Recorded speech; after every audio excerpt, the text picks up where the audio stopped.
안녕하십니까. 금융연구원의 이명할 박사입니다. 오늘 제가 말씀드릴 주제는 중앙은행 디지털 화폐의 이해인데요. 먼저 중앙은행 디지털 화폐, 즉 CBDC란 무엇인지에 대해서 간략히 말씀드리고 최근 주요국의 CBDC 관련 연구 및 개발 단계에 대해 살펴본 다음에 CBDC 도입이 통화정책과 금융 부분에 미치는 영향에 대해 말씀드리도록 하겠습니다. 그리고 마지막으로 최근 이슈가 되고 있는 CBDC와 국경 간 거래에 대해서도 간략하게 설명드리도록 하겠습니다.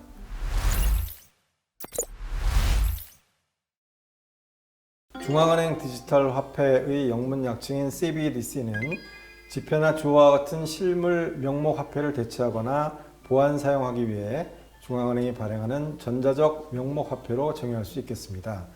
CBDC의 종류는 크게 네 가지로 구분해 볼 수 있겠는데요.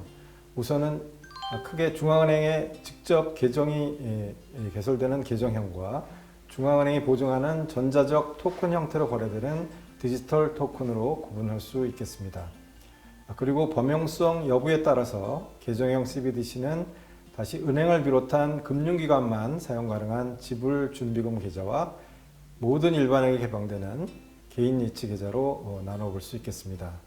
중앙은행 디지털 토큰도 다시 거액 지급 결제에 사용되는 도매형 디지털 토큰과 일반인들이 소액 거래 등에서 제한 없이 사용할 수 있는 소매형 토큰으로 구분해 볼 수 있겠습니다.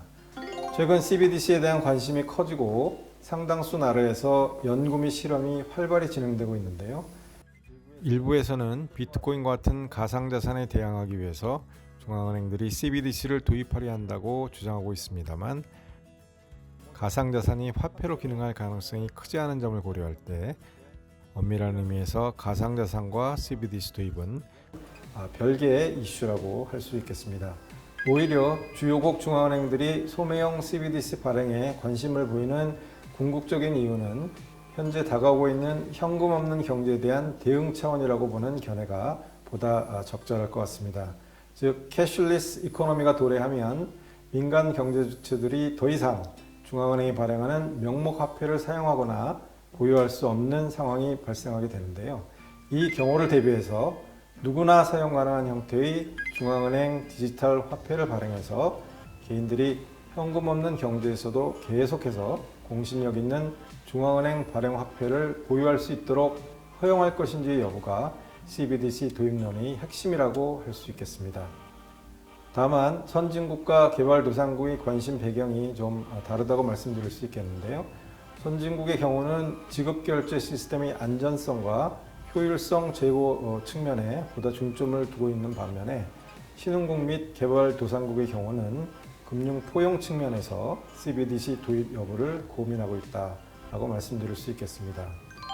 그리고 지금까지는 주로 CBDC 국내 사용에 초점이 맞춰져 있었다라고 하면 앞으로는 국제 지급결제 시스템의 효율성 제고 차원에서 CBDC 국경 간 거래가 과연 가능할 것인가에 대한 관심이 커질 것으로 예상이 됩니다. 다음으로 주요국의 CBDC 관련 연구 및 개발 현황에 대해서 말씀드리겠습니다. 현재 진행되고 있는 CBDC 관련 프로젝트는 크게 두 가지 방향으로 추진되고 있는데요. 첫 번째는 보다 효율적이고 안전한 차세대 거액 결제 시스템을 구축하기 위해서 분산원장 기술, 즉 DLT에 기반한 도매형 CBDC를 어떻게 도입 적용할 것인가 하는 것이고, 두 번째 방향은 누구나 사용 가능한 소매형 CBDC를 어떤 형태로 도입할 것인가 하는 것이라고 말씀드릴 수 있겠습니다. 도매형 CBDC 실험과 관련해서 가장 앞서갔던 국가는 캐나다라고 할 수 있겠는데요. 캐나다 중앙은행은 2018년에 도매형 CBDC인 캣코인 개념을 도입하고 DLT 기반 RTGS를 구축하는 제스퍼 프로젝트를 진행한 바 있었는데요. 이와 같은 제스퍼 프로젝트는 중앙은행의 디지털 화폐가 DLT 방식을 통해서 금융기관 간의 거래가 가능하다라고 하는 것을 실제로 구현해 보여주었다는 점에 의미가 있다고 하겠습니다. 싱가포르 중앙은행인 마스도 캐나다와 유사한 방식으로 디지털 싱가포르 달러를 발행하고 RTGS 시스템을 구축하는 유빈 프로젝트를 진행한 바 있습니다. 다음은 스웨덴인데요. 스웨덴은 현금 사용이 가장 급격하게 축소되고 있는 대표적인 국가로 소매형 CBDC에 대한 연구가 실험이 가장 먼저 앞서 추진됐던 나라라고 하겠습니다. 스웨덴의 경우 계정형과 토큰형 모두 발행이 가능하다는 전제하에 연구를 진행해 왔고 2020년 2월부터는 DLT 기반 소매형 CBDC인 이크로나 시범 사업을 실시하고 있습니다. 이크로나는 휴대폰, 스마트워치, 카드에 설치된 디지털 월릿을 통해 휴대하게 되고 365일, 24시간 사용이 가능한 것으로 알려지고 있습니다. 최근 관심의 대상이 되고 있는 중국의 경우도 2020년 4월부터 디지털 위안화 시범 사업을 진행하고 있는데요. 중앙은행과 민간은행으로 구성된 2단계 체제를 통해서 CBDC가 유통되는 구조를 취하고 있습니다. 그리고 익명성 보장 여부와 관련해서는 거래가 이루어지는 프론트엔드 단계에서는 거래 상대방에게 자발적으로 공개한 정보 외에는 익명성이 보장되고 거래 및 이전 등록 업무 등을 처리하는 백엔드 단계에서는 중앙은행과 은행의 차별화된 정보 접근이 허용될 것으로 알려지고 있습니다. 그 이외의 국가들을 살펴보면 우리나라도 한국은행에서 금년 하반기부터 CBDC 모의 실험 프로그램을 시작했고요. 그동안 상대적으로 CBDC에 관심이 적었던 미국과 유럽도 관련 연구를 진행하고 있습니다. 실제로 CBDC를 발행한 국가도 있는데요. 바하마는 2020년 10월 세계 최초로 소매형 CBDC인 샌드 달러를 금융 포용 차원에서 발행하였고 동카리브의 통화동맹 지역인 ECCU도 영내 국가 간의 지급결제 편의성 제고를 위해서 소매형 CBDC인 D캐시를 2021년 3월 발행한 바 있습니다. 다음으로 CBDC 도입이 통화정책과 금융 부분에 미치는 영향에 대해서 말씀드리겠습니다. 도매형 디지털 토큰의 경우에는 발행 및 환수 과정에서 명목 통화인 지급준비금과 1대1로 교환되기 때문에 중앙은행 및 은행의 자산 규모와 구성에 변화가 없게 됩니다. 반면 누구나 사용 가능한 소매형 CBDC 도입은 은행 예금을 대체하는 정도에 따라서 통화량뿐만 아니라 중앙은행과 민간은행의 역할에도 영향을 미칠 가능성이 있다 하겠습니다. 우선 비은행 민간 경제 주체가 자신이 보유하고 있는 현금을 CBDC로 교환하는 경우에는 신규로 CBDC가 발행되고 교환된 동일 금액만큼의 기존 현금은 중앙은행으로 환수되게 됩니다. 즉 중앙은행 발행 기준 기존 명목 화폐가 CBDC로 교체될 뿐 다른 영향을 미치지는 않게 됩니다. 반면에 은행 예금이 CBDC로 교환될 경우에는 신규 CBDC가 발행되고 중앙은행에 위치한 해당 은행의 지급준비금에서 동일 금액만큼이 차감되게 됩니다. 그림에 나타난 바와 같이 은행의 경우 예금과 지급준비금이 CBDC만큼 줄어들면서 자산 규모가 축소되는 반면 중앙은행의 경우는 지급준비금이 CBDC만큼 줄어들고 동일 금액의 CBDC가 신규로 발행되며 민간도 은행 예금이 CBDC로 대체될 뿐 자산 규모에는 변화가 없게 됩니다.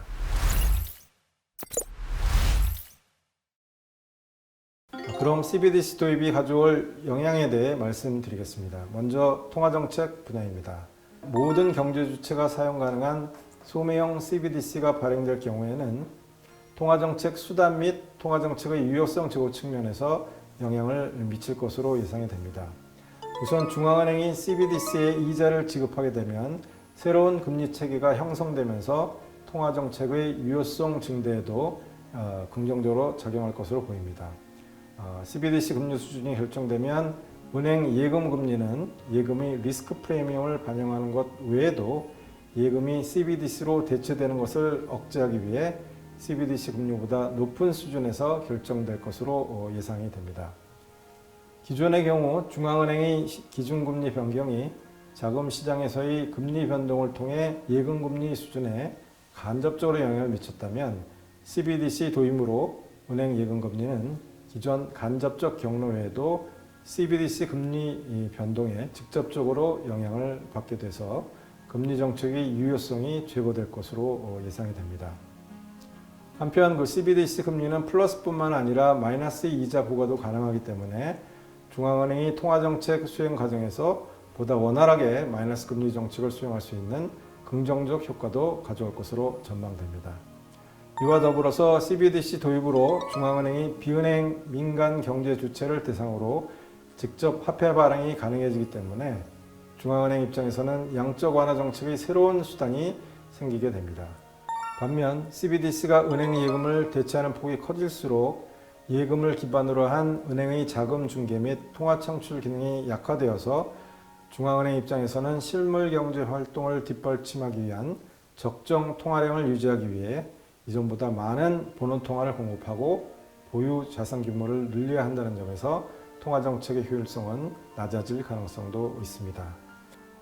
다음으로 지급 결제에 미치는 영향에 대해 말씀드리겠습니다.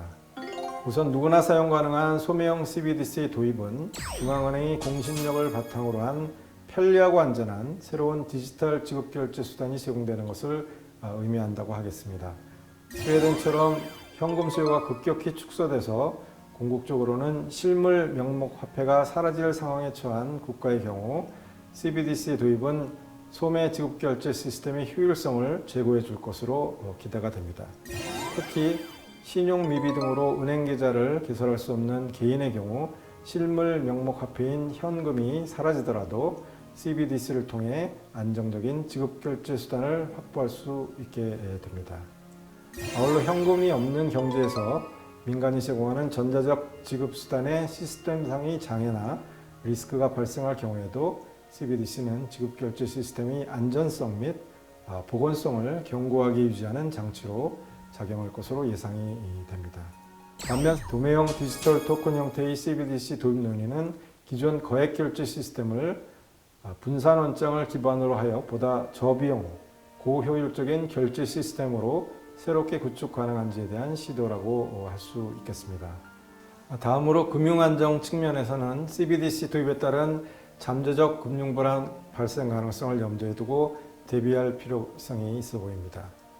우선 CBDC 도입으로 예금 금리가 상승하면서 은행의 자금 조달 비용이 높아질 경우에 은행들은 수익성이 저하되는 상황에 처하거나 혹은 수익성 보존을 위해서 고위험 대출을 증가시키는 것과 같이 고위험, 고수익 자산운용을 확대할 우려가 있습니다. 아울러서 사이버 공격으로부터의 안전성 등도 아직까지 완전히 입증되지 않아서 향후 CBDC가 도입될 경우 새로운 잠재적 금융 불안 요인으로 작용할 가능성이 있기 때문에 이에 대한 철저한 점검과 대비책도 마련할 필요가 있다고 하겠습니다. 한편 은행 예금이 무이연 중앙은행 디지털 화폐로 쉽게 교환 가능하게 됨에 따라서 뱅크런과 유사한 소위 디지털 런의 발생 가능성이 상대적으로 커질 우려가 있는데요. 은행을 직접 방문해서 예금을 실물 명목 화폐인 현금으로 인출할 필요가 없이 보다 적은 비용으로 보다 신속하고 대규모로 예금을 CBDC로 교환하는 것이 가능하기 때문에 동일한 금융 불안 혹은 리스크 발생 시에도 디지털 런이 발생 확률이 상대적으로 높아지게 될 것으로 예상이 됩니다. 다음은 CBDC 도입이 은행에 미치는 영향에 대해서 말씀드리겠습니다. 앞으로 CBDC가 도입되면 은행의 역할이 크게 위축되거나 중앙은행이 민간을 대상으로 대출을 하는 시대가 올 것이다 라는 그런 우려의 목소리가 나온 바 있었는데요. 앞에서 설명드린 바와 같이 은행 예금이 CBDC로 대체되게 되면 은행의 수익성이 악화되거나 자금 중개 기능이 악화될 그런 가능성이 있습니다. 아울러 은행 예금이 감소해서 은행 대출이 축소되는 것을 억제하기 위해서 중앙은행이 은행에 대한 대출 등을 통해서 추가 유동성을 공급하는 경우에는 CBDC 도입 이전에 비해서 중앙은행의 역할이 상대적으로 더 커지는 결과가 나올 수도 있겠습니다. 그럼에도 불구하고 중앙은행이 은행을 대신해서 민간에 직접 대출을 하고 그에 따라 은행의 역할이 크게 변하거나 그 기능이 사라질 것으로 보이지는 않습니다. 중앙은행이 은행을 대신해서 민간 경제 주체에 직접 일일이 대출을 할 유인도 여력도 없을 뿐더러 현재 그 시범 사업이 진행 중인 중국의 CBDC 공급 메커니즘을 살펴보아도 이를 간접적으로 짐작해 볼 수 있겠습니다. 중국의 경우 중앙은행은 민간은행에 CBDC를 공급하고 다시 민간은행은 일반 경제주체에 CBDC를 공급하는 역할을 담당하게 됩니다. 이와 같이 2단계 체제를 채택한 것은 은행이 CBDC 공급에 접점 역할을 수행하도록 함으로써 실물화폐인 현금을 CBDC로 쉽게 교환하는 동시에 은행의 자금 중개 기능 약화도 억제해서 CBDC 도입에 따른 충격을 최소화하고자 함을 의미한다고 하겠습니다. 이와 같은 점을 고려할 때 실제로 CBDC 도입이 중앙은행과 민간은행의 역할에 어느 정도 영향을 미칠지는 결국 CBDC가 은행 예금을 대체하는 정도에 따라 달라질 것으로 예상이 됩니다. 만약 CBDC가 익명성이 보장이 되고 이자도 지급되는 매력적인 지급 그리고 가치 저장 수단으로 인식이 돼서 은행 예금을 크게 대체할 경우에는 은행의 역할이 크게 축소될 가능성이 있습니다. 그러나 중앙은행의 CBDC 이자 지급 이슈는 마이너스 금리 등과 같은 극히 이외적인 상황에 국한되거나 이론적 논의 단계에 머물고 익명성도 제한적으로 보장될 가능성이 높아서 CBDC 도입에 따른 영향이 은행의 급격한 기능 축소를 가져올 것으로 우려되지는 않는다고 말씀드릴 수 있겠습니다. 아울러 민간 개인 입장에서는 CBDC와 은행 예금에 기반한 결제 수단 간에 실제 사용 시 큰 차이를 느끼지 못하는 반면에 은행 예금에 기존보다 더 많은 이자가 지급된다면 일부에서 우려하는 바와는 달리 CBDC가 은행 예금을 대체하는 정도는 크지 않을 수도 있을 것으로 예상이 됩니다. 그럼에도 불구하고 CBDC 도입이 은행의 역할에 큰 영향을 미칠 것으로 우려된다면 각국 중앙은행은 CBDC 도입 전에 예상되는 부작용을 완화하기 위한 다양한 보완책을 시행할 것으로 예상이 됩니다.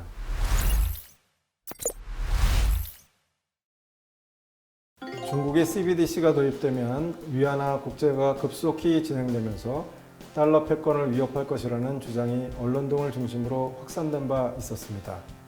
중국을 포함한 상당수 국가의 소매형 CBDC는 현재로서는 앞서 말씀드린 2단계 체제를 통해 발행되는 형태를 취할 것으로 보이는데요.